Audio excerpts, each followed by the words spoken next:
Okay, we are a go. Hi everybody, welcome to week 2, and this week's seminar is on academic writing. Let's take a quick minute to think about what academic writing means to you.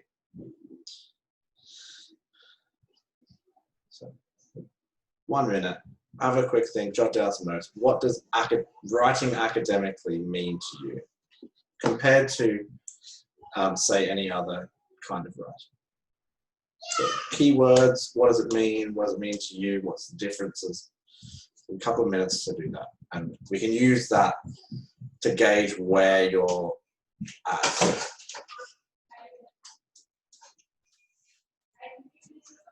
Hi. Have my 2-year-old come in and say hi, everybody. It's like you knew it was being recorded.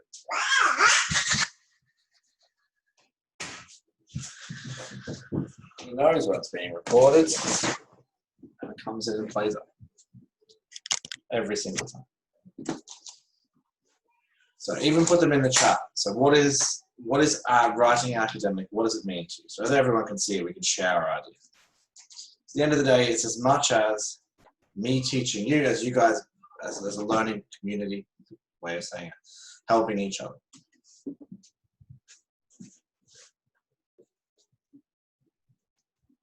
So formal, third person, informational, the key ideas.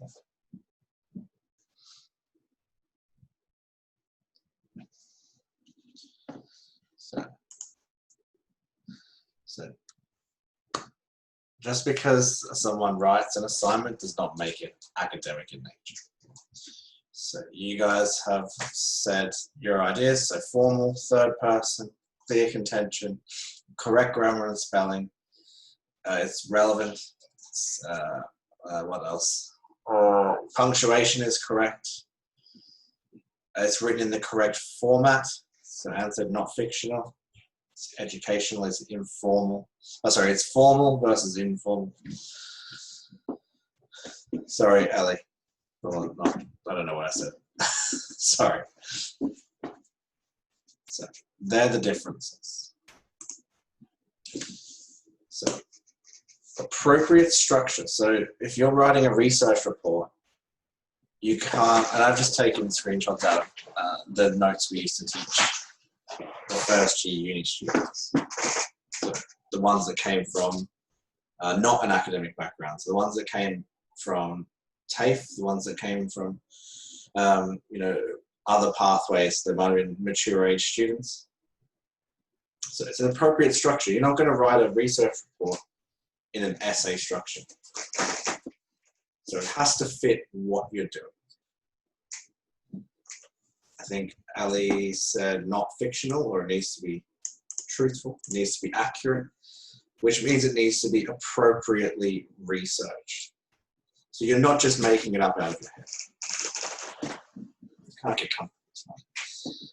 And it's referenced. Again, referencing is something we'll go through in the next 2 weeks, I think.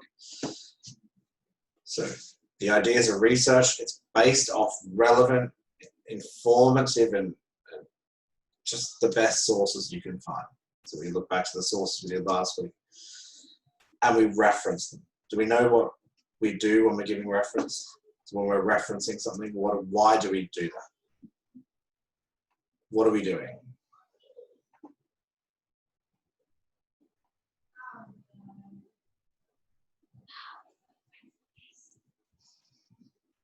So Ellie says to give credit to who wrote it first, and that's exactly right. So if you are the first person to discover and write about something, you deserve all the credit for it. So you understand, also to ensure that we're not plagiarizing, and that's something we can go through in the later weeks. So it's cohesive, it makes sense. You're not jumping all over the place. Your ideas are in smooth, cohesive pattern and sequence.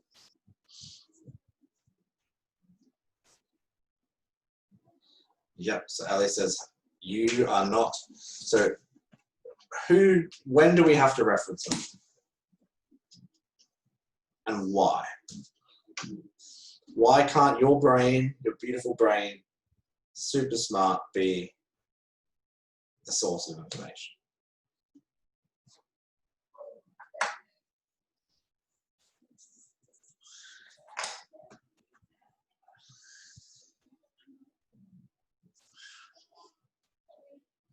So Izzy says for stating facts.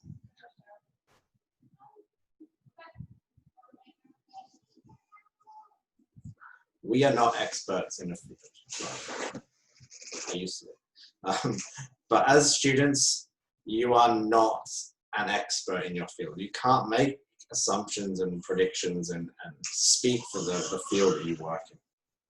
Someone else has to do that. To ensure that the information is credible, it's correct, I'm not going to go and tell Brenton, who's an English teacher, how to do his job.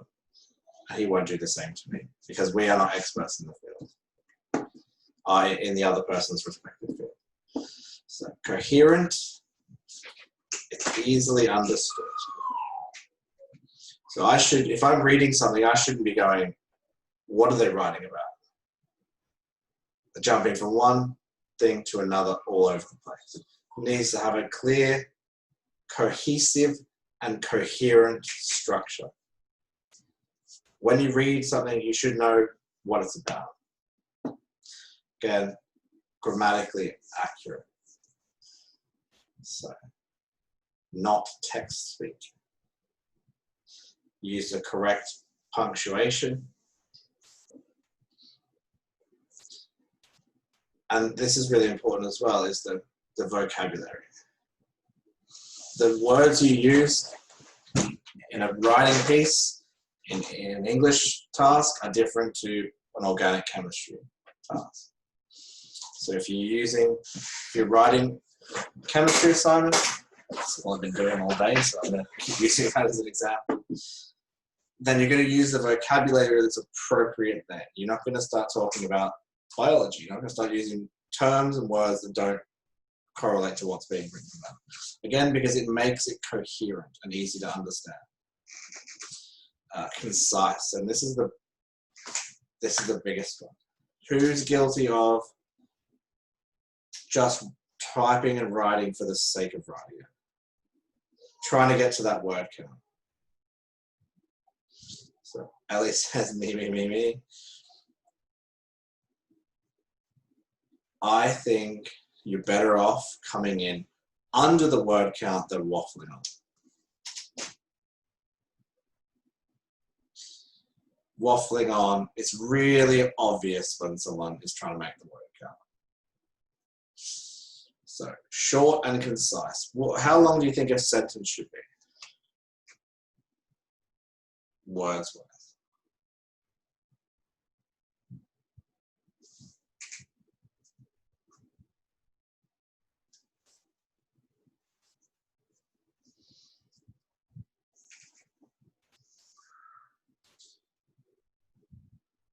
So somewhere between 15 and 25 words per sentence is about bang on.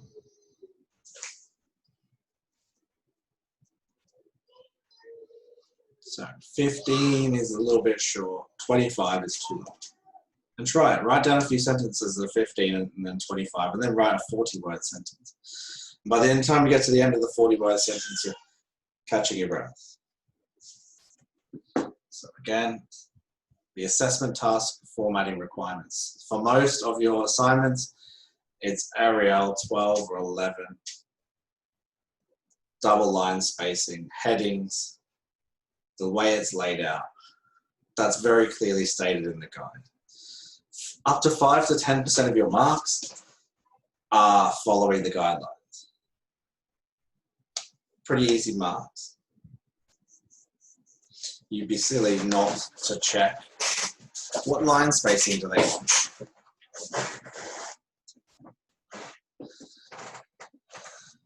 And this is the biggest one.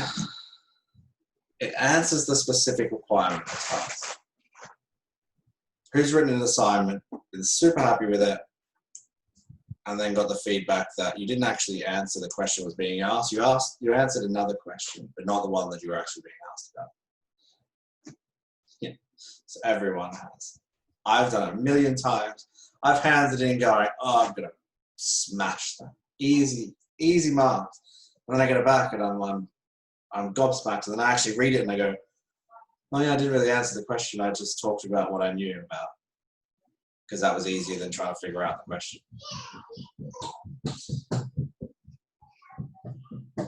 So, and it's written in the appropriate style and tone, and that's where the third person comes in. First and second person is appropriate sometimes. Generally speaking, we only write in the third person. So when you're reading over your next assignment, just go over this. Make sure you're doing. Because the formatting, the way that it's written is often the difference between an A and a B, or a B and a C, C and a D. If you can do all these things right, you find the right sources, you're 15 marks in, easy. Out of 100, 15% of the mark is done.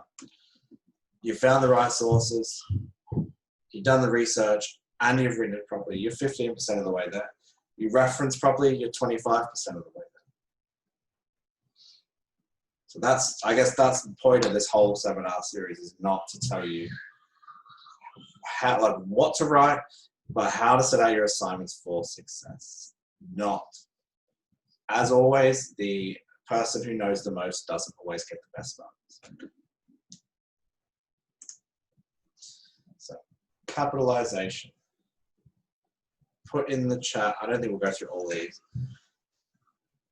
but where would you put, start with 4, because the rest are just references. Where would you stick the capital letters here?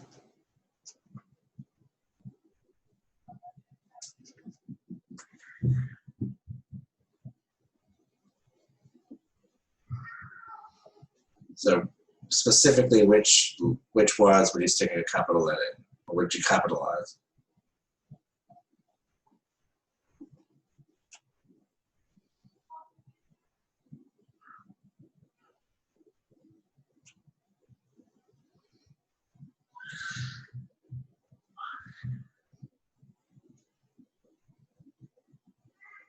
Yeah. What about 7?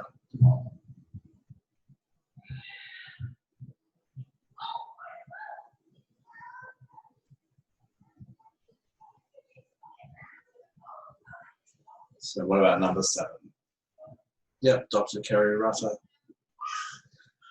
What about this? So this is so it's TPP. So again, this course was a tertiary preparation program we used to run. And it's all about how, so TPP, Dr. Kerry Rutter. Some people would argue head of school because it's a title.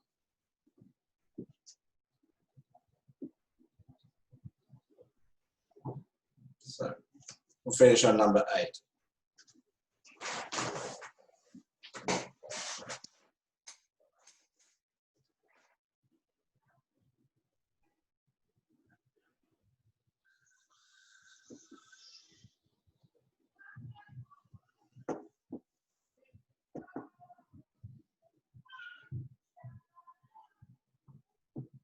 What about university and subject quiz? So the name of the university.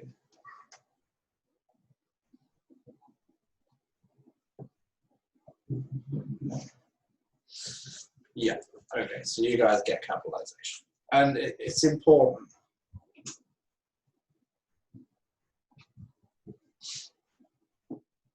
It's important because, you know, if I looked at that and saw TPP, I'd be like, is that a spelling mistake?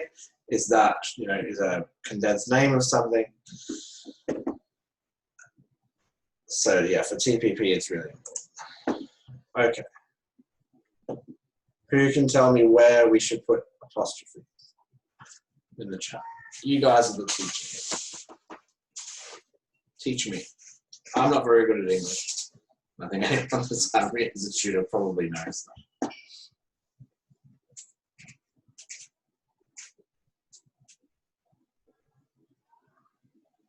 Who wants to be brave?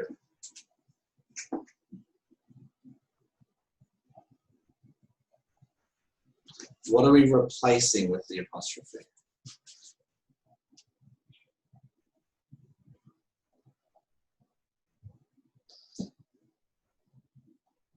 So we're condensing words. So should there be an apostrophe here if we're condensing words, or should there just be an S?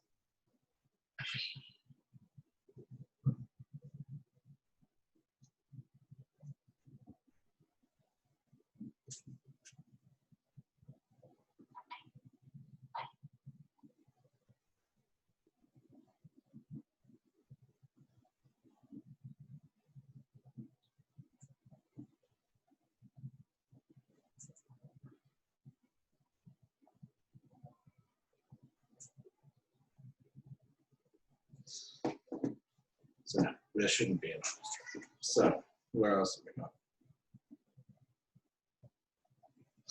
So what about if it's on the end of the word?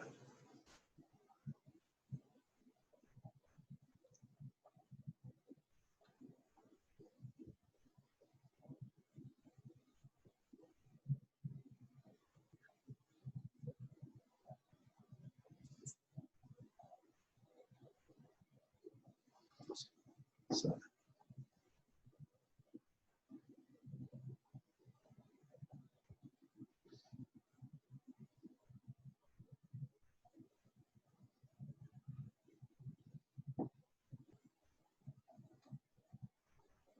what about here? Should there be an apostrophe here? I actually had to go. I forgot how to spell apostrophes today. Probably shouldn't admit that. Far too. Okay. Should we speak in the first person, or should we speak in the third person? When we're talking academic.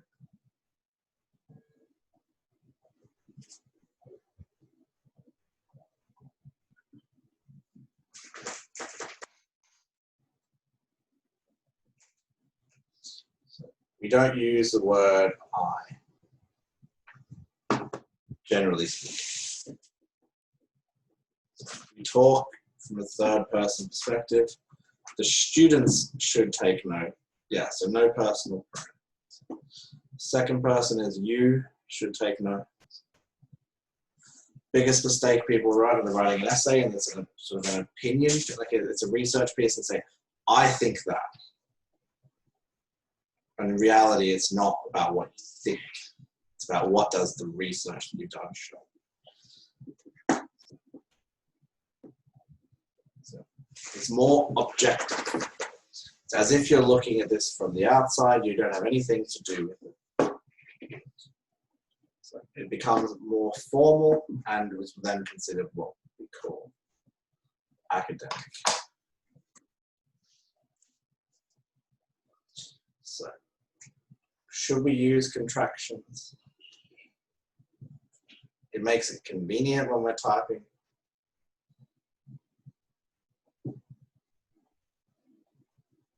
But we should not.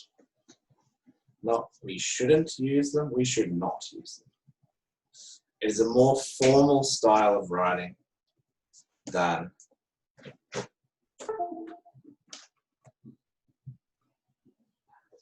so yeah. Ali said, I did not know that. So we don't use didn't, we don't use couldn't, we don't use wasn't. We use it is, not it's. So these are when we're shortening words with an apostrophe.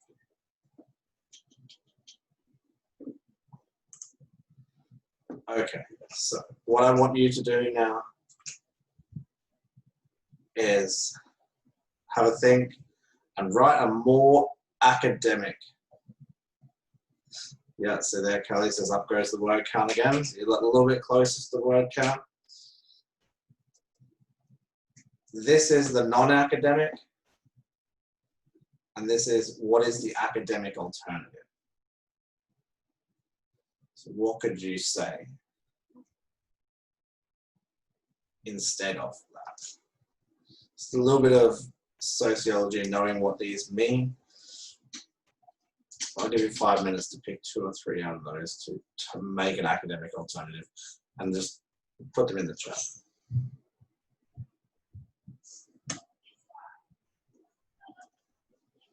I don't know the Lace Doilies one. I keep forgetting that one. That's an old one.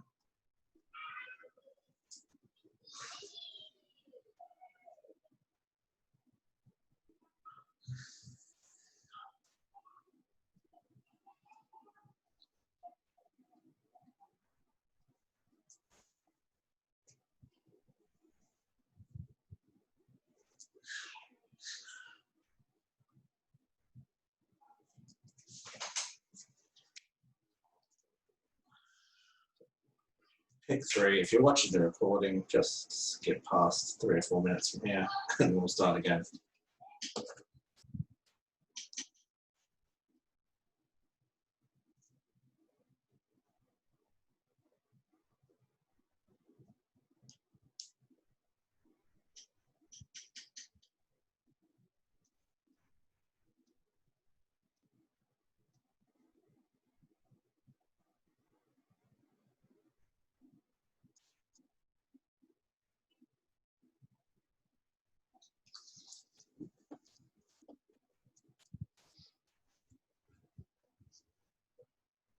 And some of these are open to interpretation as well. So I think some of these are old sayings that people might not understand. So in turning into Lace Doilies, I can't even remember what that is. If someone wants to Google it.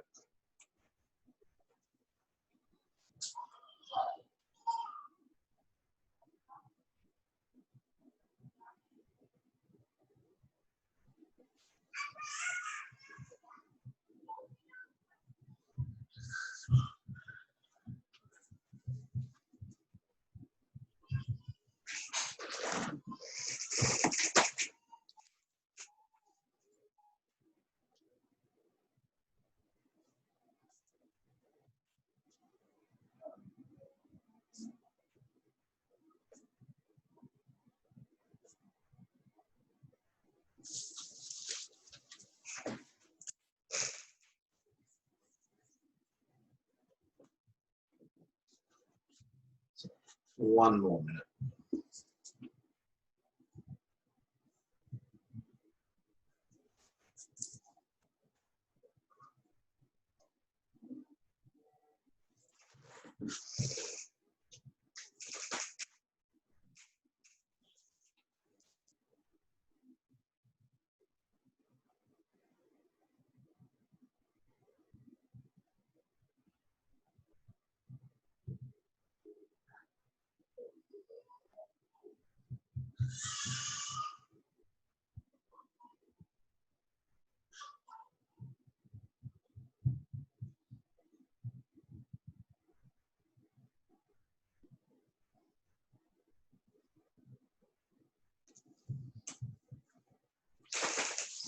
Instead of saying hunch, you had an idea, you had a thought that something was going on. Out cold, you could use unconscious. Grubs,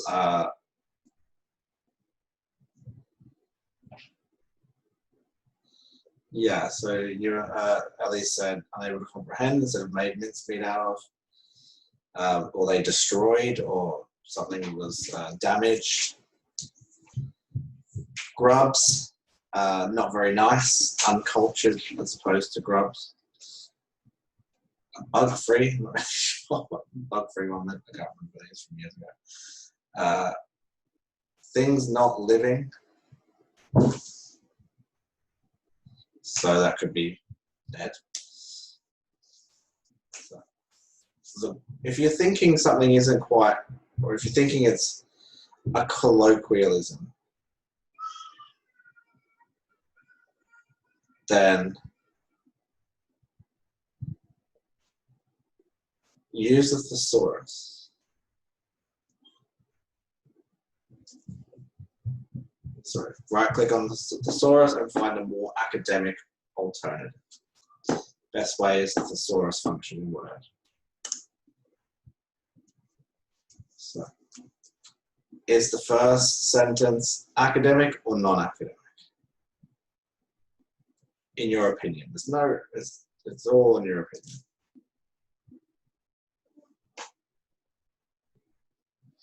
So,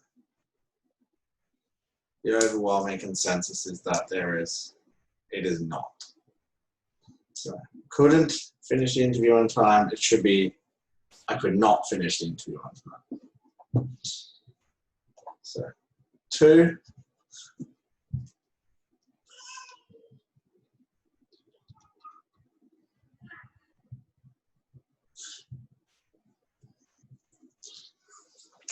So, the second one would be considered academic. The third, I'd. It's got I in it. So, 4.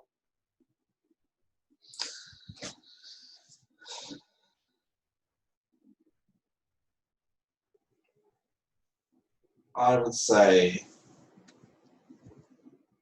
no. Some researchers is not very academic, nor is writing 1990s. So some would argue that it is, some would argue that it is.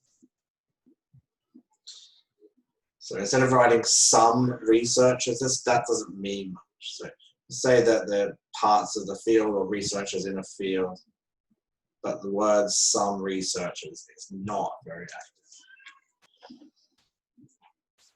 So again, he agreed, second person, it's not really academic.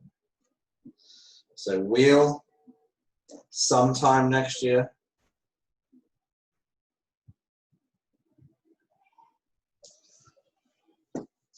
So we will repeat again sometime next year.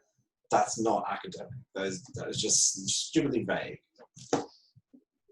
While it's still too early. Yeah.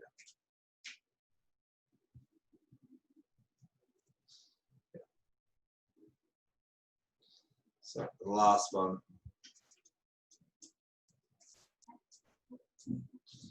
The research attempts to answer 2 further related questions. So you can now see what is and isn't academic in the full sentence. I won't say take 5 minutes. Take them 2 minutes. Otherwise, I'm never going to get to my dinner. Think of the differences. You can put them in the chat. So the differences between academic and non-academic. So A, from what we've seen here, and B, what you know from your previous ones. I give you 2 minutes to get some stuff done down. Again, if you're watching the recording.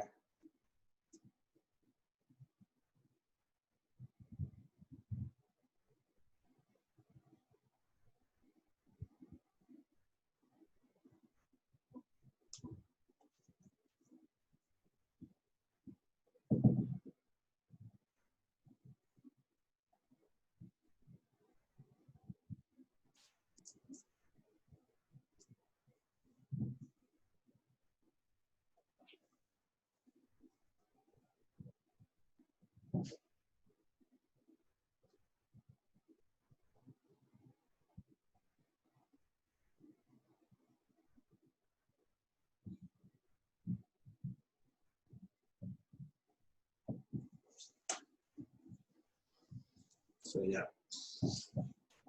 So it's not so much what is being written about, it's just the way that it's being written.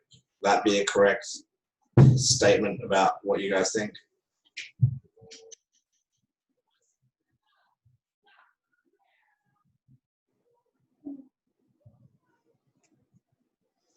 So, 2 things can be written in 2 different ways.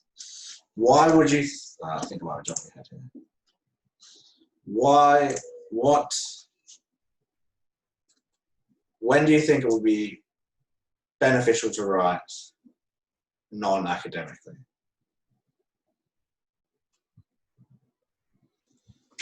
Yeah, so Ali, so if I'm writing about COVID-19 in a presentation to a group of my peers, I'm going to write very differently than a public health officer trying to educate the general public about COVID-19. You think they're two very different styles of writing?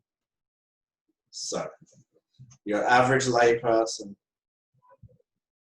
doesn't know what a virus is. It knows that there are viruses. So trying to tell them all this technical information and reference, they do not care about referencing and sources and all the boring stuff. They just want to know, what do I need to do? How do I not get it? And what do I do if I need to get it? In a really informal way that doesn't hurt their brain.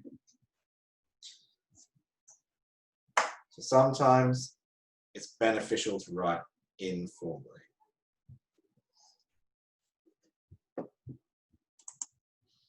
So academic writing, research projects, conference papers, essays, abstracts, reports. Whereas we have letters, newspapers. Yeah. So Ali's brought up an interesting point. If you are trying to educate people on a certain topic, you need to pick your audience. What you'll notice if you do something like chemistry and biology is the stuff they teach in grade 11 and 12 is very much the same stuff they teach in grade 7 and 10. They use different language and they build on the difficulty. So the way that you teach chemistry to a grade 7 student is significantly different to the way I would teach it to a university student. And it's more just the way you approach things and the languages you use. So again, formal, objective, concise, what you guys have said. Informal, semi-formal, doesn't use slang, can use slang. It's for the lay person, the average person. So if you're trying to convince people to wash their hands, you generally use pretty diagrams and scary language. The people reading it don't care where the information comes from. So they don't really use references or citations.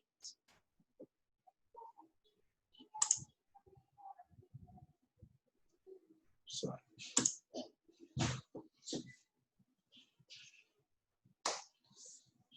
words to use, and this is the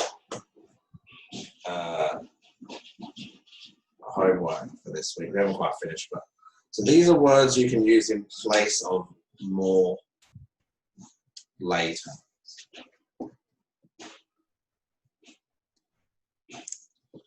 So comprehension instead of understanding. So, spontaneous without planning or organization. So these are all words. When you're struggling, take a screenshot. When you're struggling to find the right word, put one of these in. And your teacher will go, ooh, that's fancy. So your homework for this is to write in sentences. Ali, I have no idea. But I'm pretty sure you should have the slides in your email.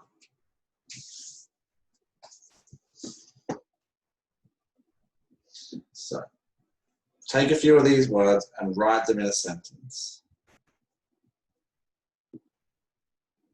And then read them to yourself, or write the informal version, and then write the formal version with this, and just look at it and think to yourself which one sounds better and more professional.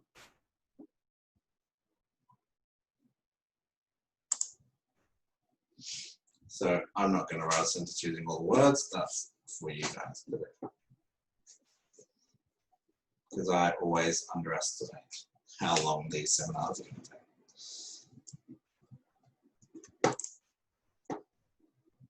So, towards the point here now. And this is sort of building on last week. And when is a source academic or not? So I'm going to shout out some sources to you. You're going to tell me if they're academic or not. Facebook post. Is that an academic source? YouTube video? Is that an academic source? Is that something you would cite in your... What about journal article?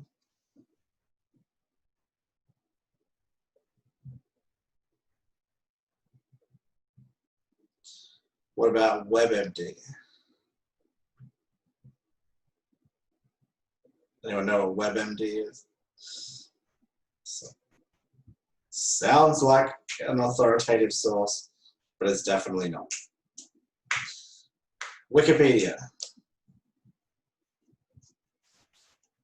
Okay, so overwhelming consensus of no. And I hope so. Wikipedia is a great source of information for your brain. You then go down to the bottom of the page and you find the sources. You don't ever reference Wikipedia. There was a time, I think, when Wikipedia first came out, that schools implemented a policy that if you reference Wikipedia, you lost 5% of your mark. Straight up, just for referencing Wikipedia. They don't do it anymore, because, I mean, it's pretty hard. But don't use Wikipedia. Use the references that they cite. Make sure they're legitimate, but don't cite the Wikipedia article.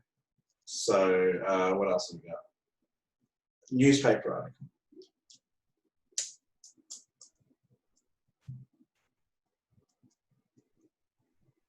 So it's a newspaper article, academic.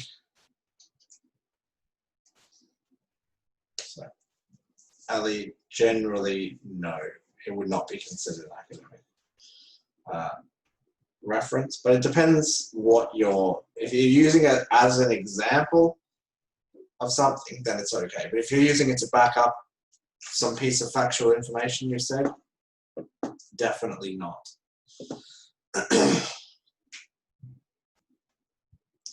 What else have we got? Textbook.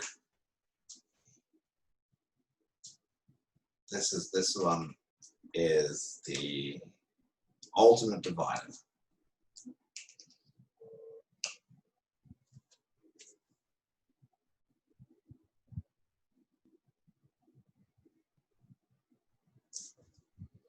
So who thinks a textbook is an academic source of information?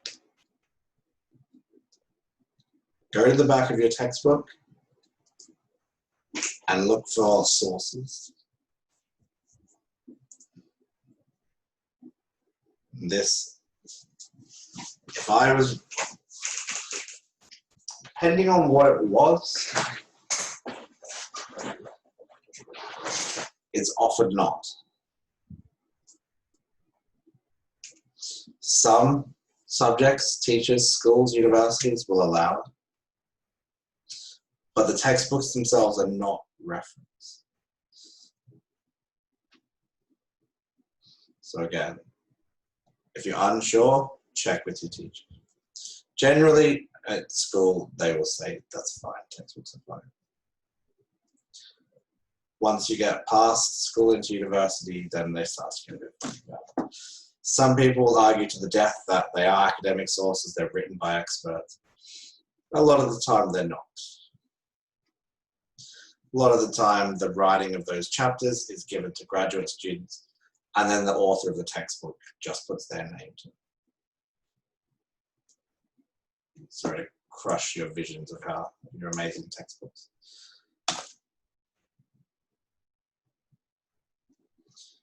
Okay, so when do you guys, we'll finish on this, when do you guys think it is appropriate to write non-academically? So what situations when you're trying to do a certain thing would it be okay or appropriate to write in a more informal way?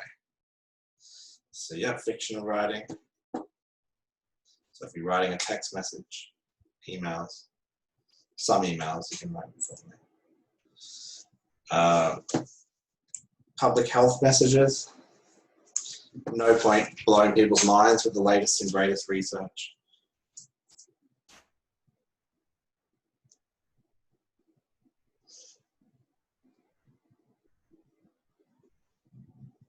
So there's a few occasions where it is okay to be informal. If you're writing like a general informative article to inform the general public, then you're best off to write informal. If you're writing an article for your peers, then you need to write formal. Okay, I'm going to stop recording this.